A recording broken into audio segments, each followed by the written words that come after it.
हरे कृष्णा। सारे कृष्ण भक्तों को तुलसी सालिग्राम शिला विवाह के शुभ अवसर पे शुभकामनाएं। ये बहुत ही सुंदर त्योहार है जहाँ पे तुलसी महारानी जो भगवान कृष्ण के एक बहुत बड़े भक्त हैं, उनका विवाह भगवान कृष्ण से होता है। बहुत सदियों पहले एक महान भक्त थी जिन्हें विष्णु भगवान को अपना पति स्वीकारना था। उन्होंने कठिन तपस्या के बाद उनको आशीर्वाद मिला कि भगवान उनके लिए अलग सा अवतार लेके उनसे विवाह करके उन्हें अपने शरण में हमेशा रखेंगे, उन्हें अपनी भक्ति में हमेशा रखेंगे। तो उनका जब पुनर्जन्म हुआ तो उनका नाम था वृंदा। और भगवान के इस लीलाओं में उन्होंने जलंधर नामक एक दैत्य से शादी की और एक जलंधर को एक विशेष वरदान मिला था कि जब तक उसकी पत्नी वृंदा पतिव्रता रहेगी उसको कोई मार नहीं सकेगा। और दैत्यों को जब शक्ति मिलती है तो वो दैत्य अपनी उस शक्ति का दुरुपयोग करते हैं। दैत्य जलंधर ने एक बार डिसाइड किया कि वो कैलाश पर्वत में जाके शिव जी से युद्ध करेंगे। तो जब शिव जी और इस दैत्य जलंधर का युद्ध हो रहा था तो उसकी कोई समाप्ति नहीं हो रही थी, क्योंकि जलंधर दैत्य को जो वरदान मिला था कि उसके पति है, जब तक उसका जो पतिव्रता धर्म भंग नहीं हो जाता तब तक जलंधर की मृत्यु नहीं होती। यह देख सारे देवताओं ने जाके भगवान विष्णु से मदद मांगी और भगवान विष्णु जलंधर का रूप लेके जलंधर जैसा बन के वृंदा के पास गए और वृंदा के पास जाके उन्होंने वृंदा को छुआ।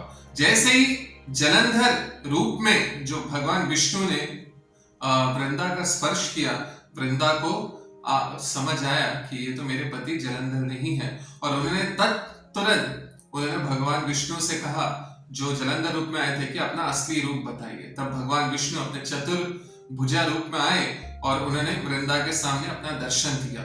यह देख वृंदा को बहुत दुख हुआ कि भगवान ने उनके साथ धोखा किया है और इस धोखे के वजह से जो ये धोखा दिया गया है उस धोखे के वजह से उनके पति जलंधर की मृत्यु हो गई है, शिव जी ने उनको मार दिया है।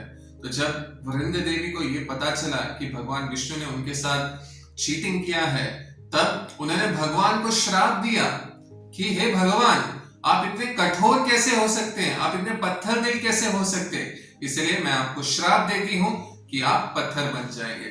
भगवान विष्णु उनको कोई भी श्राप नहीं दे सकता, उनके ऊपर कोई भी श्राप का फल हो नहीं सकता, लेकिन फिर भी अपने बड़े भक्त वृंदा के उस श्राप को उन्होंने स्वीकार किया और अपने आप को एक पत्थर रूप में गंडकी रिवर के पास रखा। और भगवान विष्णु ने वृंदा को भी आशीर्वाद दिया कि तुम मेरी इतनी बड़ी भक्त हो कि तुमने एक इच्छा रखी थी कि तुम मुझसे विवाह करना चाहती हो, तो मैं अभी अपने आप को पत्थर स्वरूप सालिग्राम शिला के स्वरूप में रहूंगा और नेपाल में जो गंडकी रिवर है वहां पे मैं रहूंगा और आप भी इस जन्म के बाद आप एक पेड़ बनेंगी जहां पे हर वर्ष मेरे भक्त आपका विवाह मुझसे कराएंगे।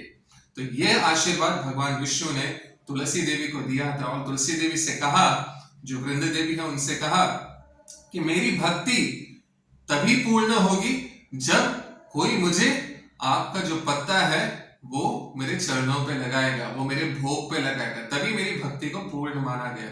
तो वृंद देवी जो अगले जन्म में तुलसी महारानी के रूप में अवतरित हुई, तुलसी महारानी के जो पेड़ के रूप में अवतरित हुई, भगवान की भक्ति में अगर उनका भगवान को चढ़ाया नहीं जाता तो भक्ति संपूर्ण मानी नहीं जाती। इसलिए जहां पे भी देखेंगे आप देखेंगे कि तुलसी भगवान को बहुत ही बहुत प्रिय है।